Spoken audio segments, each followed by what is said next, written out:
இன்றைய முக்கிய செய்திகள்.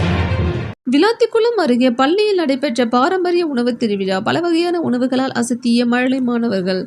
தூத்துக்குடி மாவட்டம் விளாத்திக்குளம் அருகே உள்ள சின்னநாயக்கன்பட்டி கிராமத்தில் செயல்பட்டு வரும் அரசு உதவி பெறும் பள்ளியான இந்து நாடார் ஆரம்ப பள்ளியில் பள்ளி மாணவர்களுக்கு சத்தான மற்றும் பாரம்பரிய உணவுகளின் முக்கியத்துவத்தை உணர்த்தும் பொருட்டும் விழிப்புணர்வை ஏற்படுத்தும் வகையிலும் மாபெரும் பாரம்பரிய உணவு திருவிழா மிக சிறப்பாக நடைபெற்றது.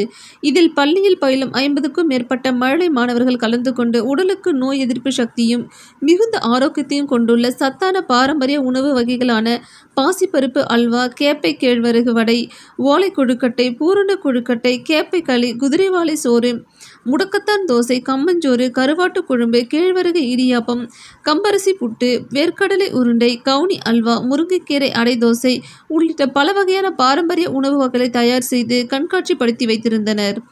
இந்நிகழ்ச்சியில் சிறப்பு விருந்தினராக கலந்து கொண்ட புதூர் வட்டார கல்வி அலுவலர் ராமசுப்பிரமணியம் பள்ளி மாணவர்களிடம் இந்த பாரம்பரிய உணவு திருவிழாவில் நீங்கள் கொண்டு வந்துள்ள உணவுதான் உடலுக்கு மிகவும் ஆரோக்கியமானது எனவும் கடைகளில் விற்கும் தின்பண்டங்களை உண்பதற்கு பதிலாக இதுபோன்ற சத்தான உணவுகளை எடுத்துக்கொள்ள வேண்டும் என்று மாணவர்களுக்கு அறிவுரை கூறினார். பின்னர் பள்ளியில் மாணவர்கள் வைத்திருந்த உணவு கண்காட்சியை பார்வையிட்டு அதில் மிகவும் சிறப்பாக பாரம்பரிய உணவை செய்திருந்த பள்ளி குழந்தைகளுக்கு பரிசுகள் வழங்கி பாராட்டுகள் தெரிவித்தனர்.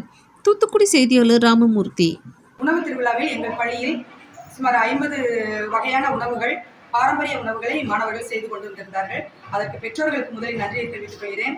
இத்தகைய ஏற்பாட்டினை சிறப்பாக செய்து கொடுத்த எங்கள் பள்ளி தலைமை ஆசிரியருக்கும் என் பள்ளி நிர்வாகத்திற்கும் நன்றியை தெரிவித்துக் கொள்கிறேன். உணவுகள் பாரம்பரிய உணவு, கேழ்வரகு, கருப்பு கவனி, குதிரைவாளி, அந்த மாதிரி கொழுக்கட்டை, பாரம்பரிய உணவான உருளை கொழுக்கட்டை, பால் கொழுக்கட்டை, கருப்பு கவனி அல்வா, இந்த மாதிரி நிறைய பாரம்பரியம் உணவு சத்தான உணவுகள், நோய் நொடியை எதிர்ப்பு சக்தி தரக்கூடிய உணவுகளை கொண்டு வந்திருந்தாங்க எங்கள் மாணவர்கள்.